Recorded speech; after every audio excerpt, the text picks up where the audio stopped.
Hello tailors, இன்றைக்கி தையல் பயிற்சி வகுப்பில் 2வது நாள். இன்றைக்கி என்ன பயிற்சி எடுக்க போகிறோம்னா, தையல் மிஷினுக்கு எண்ணெய் விட்டு எப்படி பெடல் போடுறதுன்னு தான் பார்க்க போகிறோம். மிஷினோட டாப்பை மட்டும் எடுத்து பின்புறமாக திருப்பி வச்சுருங்க. இப்போது சட்டிலுக்கு நம்ம எண்ணெய் போட போகிறோம். அதில் தூசி இந்த மாதிரி பஞ்சு ஏதாச்சும் இருக்கும், அதை க்ளீன் பண்ணுறது எப்படின்னு இப்போ உங்கள்கிட்ட காமிக்கிறேன். இந்த மாதிரி ஒரு சதுரமாக ஒரு கிளாத் எடுத்துக்கோங்க. ஒரு 2 இன்ச் அகலம் 2 இன்ச் நீளமாக இருக்கட்டும். இந்த மாதிரி சுற்று வட்டாரத்தை சுற்றில் இருக்கிறத வெட்டி விட்டுட்டு சென்டராக ஒரு ஹோல் போட்டுக்கோங்க. அந்த சட்டில் 2 பிளேட் மாதிரி இருக்குது பார்த்தீங்களா, அந்த இடத்துல இந்த ஹோல் போட்ட கிளாத்தை சொருகி சுற்றி விடுங்க. அதில் ஏதாச்சும் டஸ்ட்டு எதுவும் இருந்துச்சுன்னா உங்களுக்கு வந்துடும். நம்ம டெய்லி க்ளீன் பண்ணுறதுனால டஸ்ட்டு எதுவும் இல்லை. இப்போ அதுக்கு அடுத்து நம்ம இந்த மாதிரி ஹூக் தைக்கிற ஊசியை வச்சு இந்த மாதிரி லைட்டாக எடுத்து விட்ருங்க. ஒவ்வொரு நூல் சிக்கியிருக்கும், இந்த மாதிரி எடுத்து விட்டிங்கன்னா அந்த டஸ்ட்டும் காலி ஆயிரும். இப்போ அந்த 2 பிளேட் மாதிரி இருக்குல்ல, அந்த இடத்துல 2 சொட்டு எண்ணெய் விட்டுருங்க. அடுத்து அந்த சைடு ஜாயிண்ட் வருது பார்த்தீங்களா, அந்த இடத்துல பூராமே ஒரு 2 சொட்டு எண்ணெய் விட்டுருங்க. ஒரு வாரத்துக்கு ஒரு தடவை இந்த மாதிரி எண்ணெய் விட்டு மிஷினை பாதுகாப்பாக வச்சுக்கலாம். மிஷின் இந்த மாதிரி சாஞ்சு இருக்கும்போதேவும் அந்த ஹோல் இருக்குது பார்த்தீங்களா, சக்கரத்துக்கு பக்கத்தில் வர ஹோல், அந்த இதில் எண்ணெய் விடணும். நிமிர்ந்து இருக்கும்போது நம்ம போட முடியாது. இப்போ டைரெக்டாக அப்படியே எண்ணெய் ஊற்றினாலும் வலிஞ்சு வெளியில் வர ஆரம்பிச்சிடும். இப்படி ஒரு ஊசி வச்சு இந்த மாதிரி எண்ணெய் போட்டுக்கோங்க.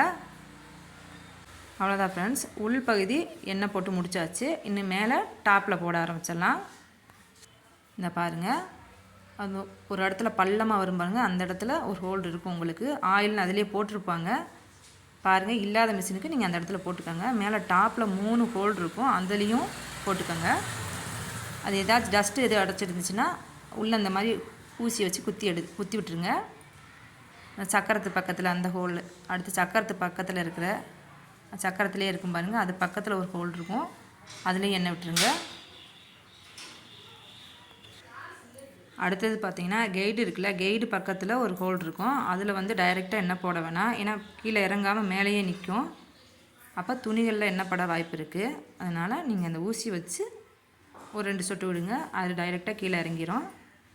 அதே மாதிரி அந்த சைடு சக்கரத்து வளைவு இருக்குல்ல, அந்த இடத்துலையும் இந்த மாதிரி ஊசியில் வச்சு எண்ணெய் போட்டுக்கோங்க. அடுத்து நம்ம மிஷின்கிட்ட அந்த கேப் இருக்குது பார்த்தீங்களா, அந்த டஞ்சன் இருக்குல்ல, டஞ்சன்கிட்ட அந்த கேப் நல்லாவே உங்களுக்கு தெரியும், அதுலேயும் எண்ணெய் போட்டுக்கோங்க. அவ்வளோதான். அடுத்து வந்து நம்ம பெடலுக்கு போயிடலாம். பெடல் வந்து அந்த சைடு இந்த சைடு அந்த பெடல் போகிற இடத்துல உங்களுக்கு அந்த ஜாயிண்ட் தெரியும், அந்த ஜாயிண்டில் எண்ணெய் ஊற்றிடுங்க. இதில் ஜாயிண்டில் எண்ணெய் விட்டாதே நம்ம பெடல் போடும்போது நமக்கு லூஸாக வரும். சக்கரத்துக்கு அந்த ஜாயிண்ட்டுக்கு நல்லாவே தெரியும், அந்த ஜாயிண்ட் எங்கெங்கன்னு இருக்கோ அந்த இடத்துலலாம் எண்ணெய் விட்டுருங்க. அவ்வளோதான். இப்போ எண்ணெய் ஊற்றி முடிச்சாச்சு. அடுத்தது பார்த்திங்கன்னா மிஷினை க்ளீன் பண்ணிடுங்க.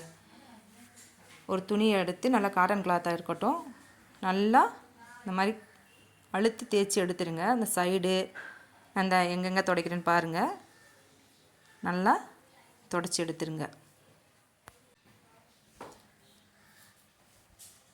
அவ்வளோதான் ஃப்ரெண்ட்ஸ். அடுத்து இப்போ மிஷினுக்கு எப்படி எண்ணெய் போடுறதுன்னு பார்த்தாச்சு. அடுத்து பெடல் போடுறது பார்த்துடலாம். பெல்ட்டை மாட்டி சக்கரத்தை சுற்றி விட்டு பெடல் போடுங்க. நீங்கள் இப்போ தான் பழகிறவங்களாக இருந்தால் உங்களுக்கு எடுத்த உடனே பெடல் போட முடியாது, ரிவர்ஸ் வர ஆரம்பிக்கும். இப்போ அதுக்கான ஒரு சின்ன ட்ரிக் சொல்கிறேன், அதை ஃபாலோ பண்ணுங்கள். இந்த மாதிரி பெல்ட்டை எடுத்து விட்டுடலாம். எடுத்து விட்டுட்டு பெல்ட் இல்லாமல் வெறுமனே பெடலை போட சொல்லுங்கள். இப்போ நம்ம பாப்பா போட்டு காட்டிட்டாங்க பாருங்கள். காலை எப்படி வச்சுருக்காங்கன்னு பார்த்துக்கோங்க. ஒரு கால் முன்னும் ஒரு கால் பின்னமும் இருக்கணும். இந்த மாதிரி பெடல் வெறும் பெடலை பெல்ட் மாட்டாமல் வெறும் பெடல் போட்டு பழகிட்டாங்கன்னா அந்த காலோட அட்ஜஸ்ட்மெண்ட் வந்துடும்.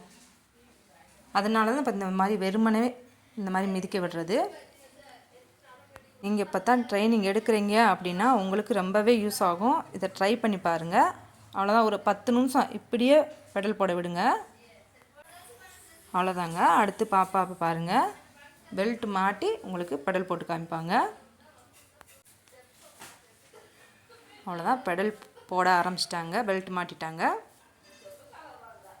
இப்போ எவ்வளோ அழகாக பெடல் போடுறாங்கன்னு பாருங்கள். இப்படி போட்டால் தான் நமக்கு ரிவர்ஸ் அதிகமாக போகாது. ரிவர்ஸ் போகாமல் இருந்தால் தான் நம்ம அடுத்தடுத்த ஸ்டெப்பு போக முடியும். அதனால் கவனமாக மிஷின் ஹேண்டில் பண்ணுறது இந்த மாதிரி பண்ணிக்கோங்க. இப்போ இன்றைக்கான பயிற்சி உங்களுக்கு புரிஞ்சிருக்குன்னு நினைக்கிறேன். Bye friends.